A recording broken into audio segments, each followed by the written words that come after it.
She's been called the hooker from hell. Terrorized men along Florida's highways. She's a wild, boozing, lesbian prostitute. By the time Walter Gino Antonio's body was found beside a remote logging road in Dixie County, Florida, the 62-year-old man had been shot 4 times, and the person who left him there did not leave behind the image investigators were used to chasing. Because the person responsible was not a man lurking in the shadows of Florida's highways, but a woman who had learned to use the assumptions people made about her as camouflage. By 1990, getting in a car with her was the same as signing your own death certificate. She robbed men, shot them, and left their bodies behind. Then she told the world it was all self-defense. Maybe pieces of that story were true at one point. Some of the men that she encountered very well could have been just as dangerous. But 7 dead bodies do not disappear beneath a tragic childhood. But it can help us understand where that transformation began.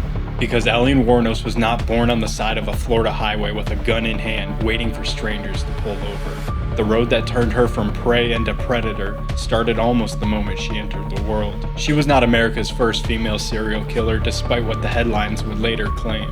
But she was something far less common.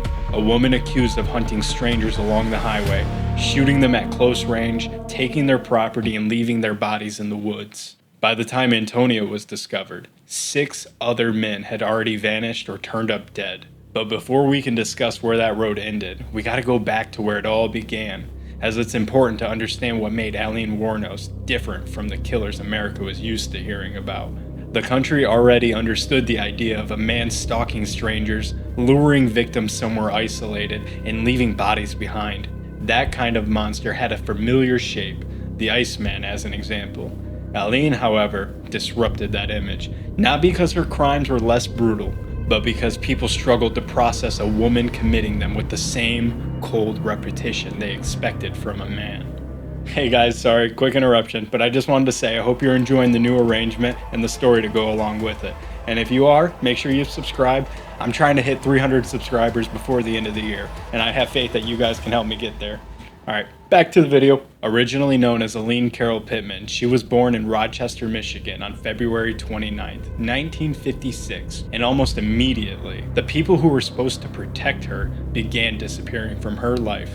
Her father, Leo Pittman, was gone before she was old enough to remember his face. However, his absence may have spared her one danger, as he had a history of violence and was eventually sent to prison for sexually assaulting a child, later dying by suicide behind bars. And her mother did not stay in her life for much longer. When Aileen and her older brother Keith were still young children, they were abandoned and left in the care of their maternal grandparents, whose last name, Wuornos, would become the name Aileen carved into infamy.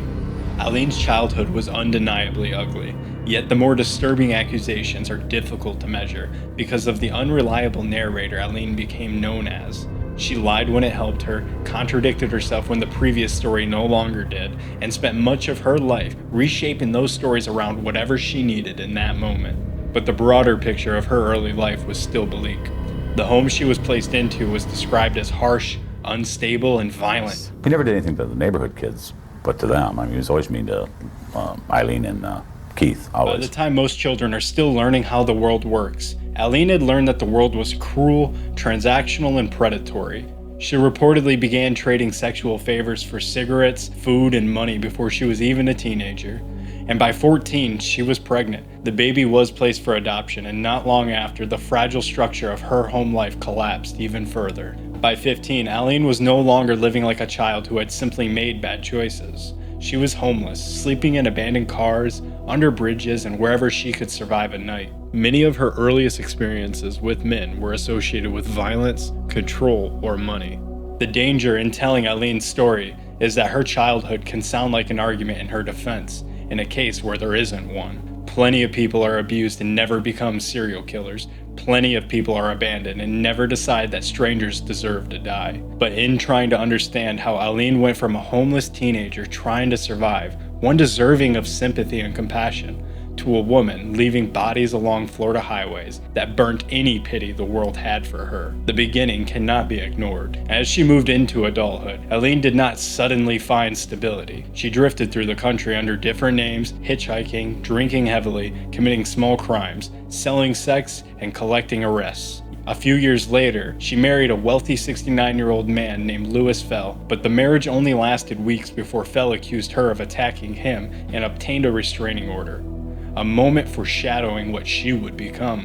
By 1981, the violence had moved beyond self-destruction. Aileen had robbed a convenience store at gunpoint for a mere $35 and 2 packs of cigarettes. She was caught and served time in prison. Then and there, Aileen had shown that she was willing to use a gun for money. So when she later claimed that every single killing had been forced on her, her past did not make that impossible, but it did make it harder to accept without question. Aileen eventually met Tyra Moore at a bar in Daytona Beach in 1986, and for one of the few times in her life, she seemed to find a relationship she was terrified to lose. Tyra was not simply a girlfriend in Aileen's mind. She was proof that it was possible that someone could stay. While that made the relationship comforting, it also added a dangerous element for Tyra, because Aileen's attachment was not a healthy form of love. It came from a place of desperation and jealousy, making it extremely unstable. Tyra worked at times as a motel maid, but Aileen brought in much of the money through prostitution along Florida highways. That meant long nights in cars with strangers. She was armed, angry, financially desperate, and already comfortable crossing lines that most people would never approach. Then came a specific encounter with a 51-year-old Richard Mallory. The next day, December 1st, 1989, his Cadillac was found abandoned near Ormond Beach, and for almost 2 weeks, Mallory was missing, and then his body was discovered in a wooded area after having been shot multiple times. What happened in Mallory's car became the central argument of the entire case. In her earliest confessions, Aileen claimed that Mallory tried to rob and rape her before she shot him. Later, her story became more graphic. At the trial, she claimed that Mallory had tied her to the steering wheel, raped and tortured her before she was able to escape and shoot him.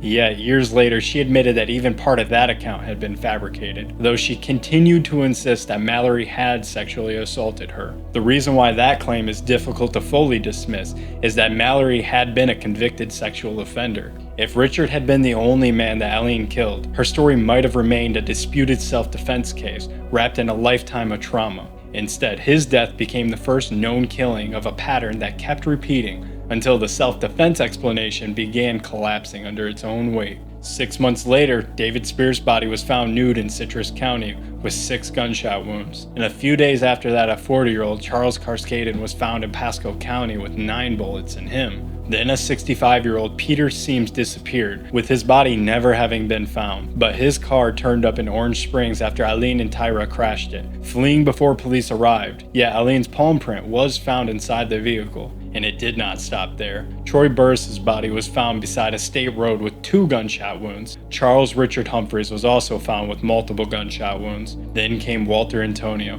shot in the head and in the back beside a remote logging road. Now the pattern was difficult to frame as a series of identical attacks by violent customers. Aileen was entering these vehicles, directing men towards isolated areas, and shooting them with a small caliber weapon before she took their cars and whatever property they had on them. Pieces of her victims' lives were now showing up in pawn shops. Aileen's explanation was straightforward. Every one of those men had tried to assault her, but even her own words made that claim debatable. During her pleas in several cases, she maintained that Mallory had sexually assaulted her, but the others had not. According to her, they had only began to start. Aileen had spent years in prostitution along highways, which was undoubtedly dangerous. It is possible that she entered cars already expecting danger, because danger had found her so many times before. But fear does not explain shooting men in the back. It does not explain stripping them, taking their cars, pawning their belongings, and most of all, it does not explain continuing to repeat the pattern. The same stolen property that helped Aileen and Tyra keep moving eventually led police back to them. Items belonging to Richard Mallory were found in pawn shops, with one receipt carrying Aileen's thumbprint, and more of his property was traced back to a storage unit that she had rented under an alias. And Peter Seams' wrecked car gave investigators both eyewitnesses and a palm print.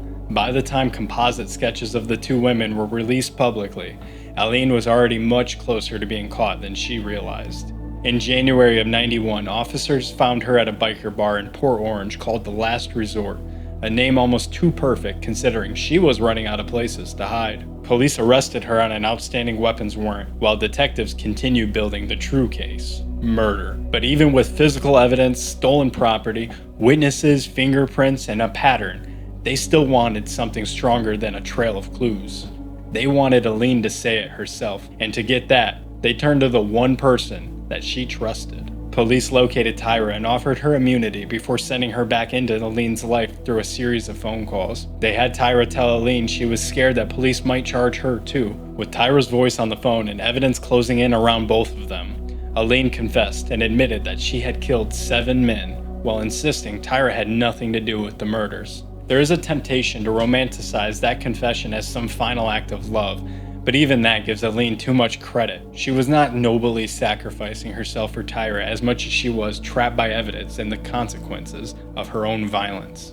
Tyra may have been an emotional pressure point, but Aileen had created a situation that she couldn't hide from. Her first trial began in January of '92 for the murder of Richard Mallory. The prosecution argued that Aileen was not a terrified woman repeatedly surviving attacks by coincidence, but an armed robber who used sex work to isolate men, kill them, and steal whatever she could take. Where the defense focused on her childhood, her years of abuse, her alcoholism, her mental instability, and the claim that Mallory had attacked her first. But the jury did not have to choose between a tragic life and a guilty murderer. A person can be damaged and still know aiming a gun, pulling the trigger, hiding the bodies, and stealing their possessions and repeating the pattern is not survival. The jury found her guilty on first-degree murder, and Aileen was sentenced to death. More convictions followed until she had received a total of 6 death sentences, though she was never tried for Peter Seams due to his body never being recovered. On death row, Aileen's story continued changing.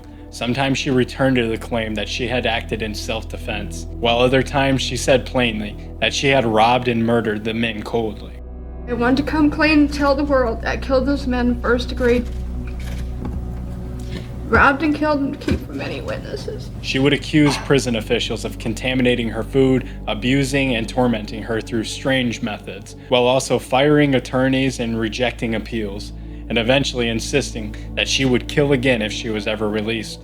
Many saw these statements as the real Aileen finally showing herself without the mask, while others believed the years on death row had worsened her mental state. Both things can be true. In 2001, psychiatric evaluations found her competent, and on October 9, 2002, she was executed by lethal injection at the age of 46, leaving behind the same contradictions that made her case nearly impossible to package neatly. Because acknowledging what happened to her feels too close to excusing what she did. Aileen was abused before she became abusive, prey before she became predator.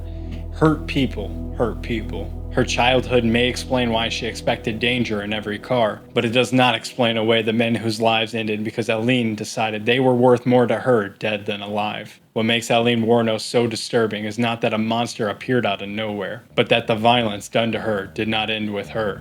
It hardened, mutated, and eventually came back through her onto the men she chose to leave dead on the side of the road. Probably see, I'll be up in heaven while y'all rotting in hell.